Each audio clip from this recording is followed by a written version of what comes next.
Une fois qu'on a établi le modèle choisi, nous devons savoir la technique justement pour faire de la modélisation linéaire ou de la modélisation inverse. Donc, modélisation linéaire, donc si on a reconnu que le nuage de points semble s'approcher de droite, voici les étapes qu'on va utiliser en secondaire 3. Bien sûr, l'utilisation de la technologie serait possible et il existe d'autres techniques plus précises que vous verrez dans vos secondaires ultérieurs. Mais pour l'instant, voici comment on va procéder pour faire une modélisation linéaire. Donc, voici les étapes. Premièrement, on va essayer de tracer une droite qui représente la majorité des points du nuage de points. Donc, on va travailler sur l'inclinaison de la droite. On va essayer de prendre celle qui est suggérée par le nuage de points. Et autant que possible, on fait en sorte qu'il y ait à peu près autant de points qui se retrouvent de part et d'autre de la droite. Une fois qu'on aura tracé cette droite, on va identifier les coordonnées de deux points, x1, y1 et x2, y2, sur la droite qu'on aura tracée. Remarque, les points ne sont pas nécessairement dans le nuage de points original. On verra tout à l'heure ce que ça veut dire. Et finalement, on retrouvera les paramètres a et b de l'équation y égale ax plus b. Donc, on va essayer de trouver le taux de variation et la valeur initiale juste ici. Alors, voici l'exemple. On va l'illustrer justement ces étapes. On dit, un employé s'intéresse à son salaire au sein de l'entreprise pour laquelle il travaille. Il a représenté à l'aide d'un nuage de points son salaire selon le nombre d'années de service qu'il a cumulé. Donc, son salaire, qui est la valeur de y, et le nombre d'années, qui est la variable x. Donc, encore une fois, y, x, on avait le mot-clé selon ici qui nous permet de voir ça. Donc, on voit un nuage de points ici. C'est celui qu'on avait illustré tout à l'heure pour choisir le bon modèle. On se demande si la tendance se maintient au moment de sa retraite après 35 ans de service, quel sera son salaire? Alors, on va essayer d'établir des prédictions à l'aide d'un modèle mathématique. Donc, ici, on semble avoir une droite. Alors, on va prendre notre règle pour aller tracer la droite la mieux ajustée. Bien sûr, puisqu'on y va, comme on dit, à l'œil, il peut y avoir une certaine différence entre chacune de vos droites. Donc, on essaye de placer notre droite, notre règle, pour faire en sorte que ça respecte l'orientation du nuage de points. On essaie de faire en sorte qu'il y ait à peu près autant de points en haut et en bas de notre graphique, de notre droite, pardon. Donc, à peu près autant de points en haut en bas, et que ça respecte bien l'orientation du nuage. Je crois qu'en plaçant notre règle de cette façon, on obtient quand même quelque chose d'intéressant. Donc, je vais tracer ici ma droite, puis en essayant de représenter le mieux possible notre nuage de points. Donc, en traçant cette droite, j'ai tracé ma droite, qu'on appelle la droite de régression. Donc, on a tracé la droite le mieux possible. Bien sûr, il y aura une marge de manœuvre au niveau de la correction, au niveau de l'appréciation. Avec un logiciel, on obtiendrait la droite qui est le mieux positionnée par rapport au point. Mais pour l'instant, on y va à peu près comme ça, en respectant l'inclinaison, puis en essayant de faire en sorte qu'il y ait à peu près autant de points de part et d'autre de justement de la droite. Une fois qu'on a positionné notre droite, on identifie deux points sur la droite qu'on a tracée. Les points, on va aller les chercher lorsque la droite passe au niveau d'un coin, si on veut, d'un carré de la graduation. Donc, dépendant comment vous avez tracé votre droite, mais bon, moi, je remarque ici que j'ai un premier point. Je vais les mettre on va les mettre peut-être en vert ici. Donc, j'ai un premier point ici qui est le point 3. Ici, c'est une graduation par 1000, donc 25 000. Et j'ai un autre point ici qui arrive bien, ici, hein, le point 8, 29 000.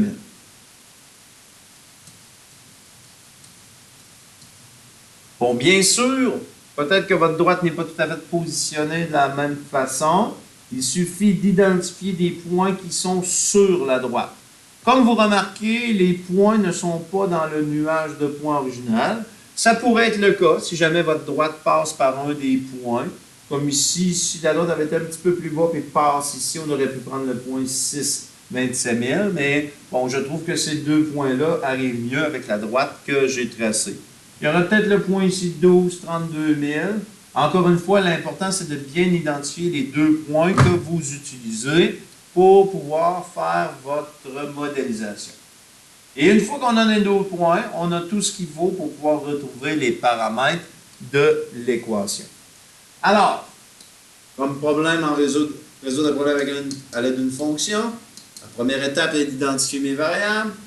X étant notre nombre d'années et Y étant le montant. Pas le montant, mais le montant du salaire. On va tout simplement dire le salaire. J'allais dire le montant du salaire. Le salaire en dollars. Donc, j'ai une droite. Je vais aller retrouver les paramètres A et B. Donc, je vais aller chercher le taux de variation.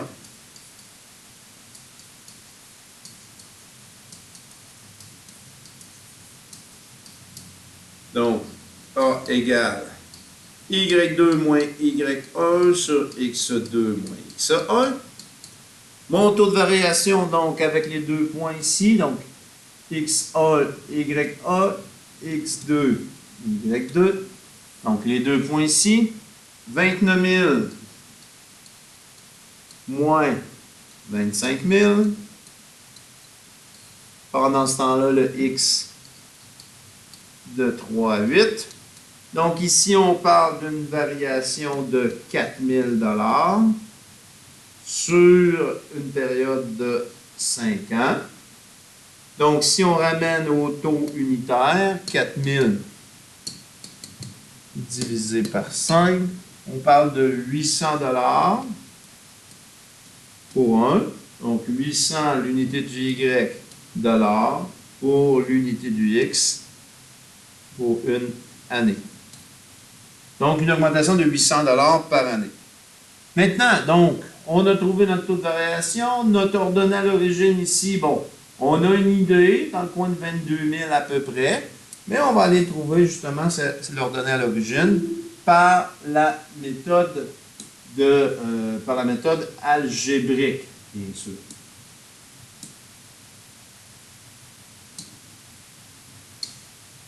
Donc, on a l'ordonnée à l'origine à trouver.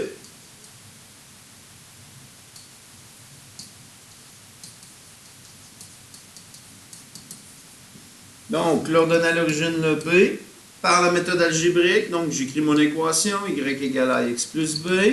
Je remplace le taux que j'ai trouvé qui est de 800. 800X plus B. Et j'utilise un des deux points que j'avais ici. Donc, on peut prendre le premier ou le deuxième. Donc, 3, 25 000 dans mon cas. Donc, Y vaut 25 000. Égale 800 fois 3 plus B. Donc, 800 fois 3, ce qui me fait 2400.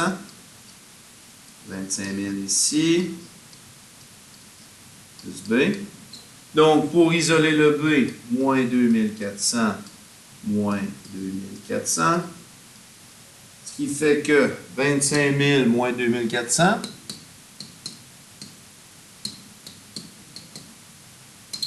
On a 22 600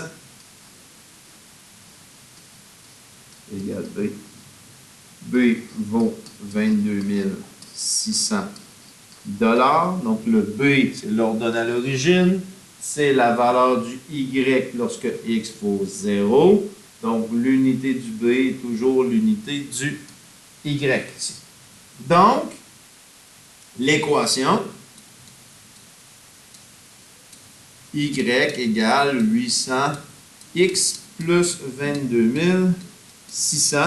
Ce qui est logique, on s'attendait à une valeur un peu au-dessus du 22 000. C'est ce qui est le cas. Donc, j'ai mon taux de variation, mon ordonnée à l'origine, ma valeur initiale, si vous préférez. Maintenant, il reste à déterminer justement avec ma question.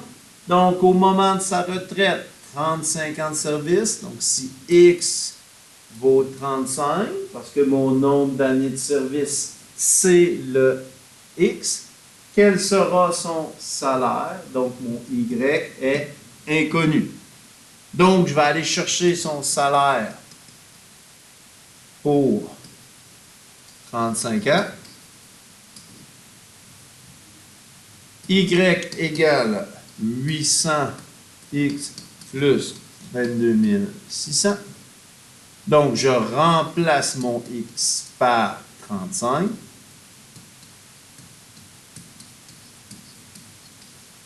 Et je vais trouver la valeur de y. Donc, 800 fois 35 plus mon 22 600, qui est mon nombre d'origine, 50 600, donc 50 600 $ au moment de sa retraite. Donc, réponse, avec le nuage de points, ici la tendance se maintient, son salaire sera de 50 600 $ pour sa retraite. Bien sûr, on se base sur le nuage de points qu'on a ici, les informations qu'on a là, et la modélisation linéaire qu'on a effectuée.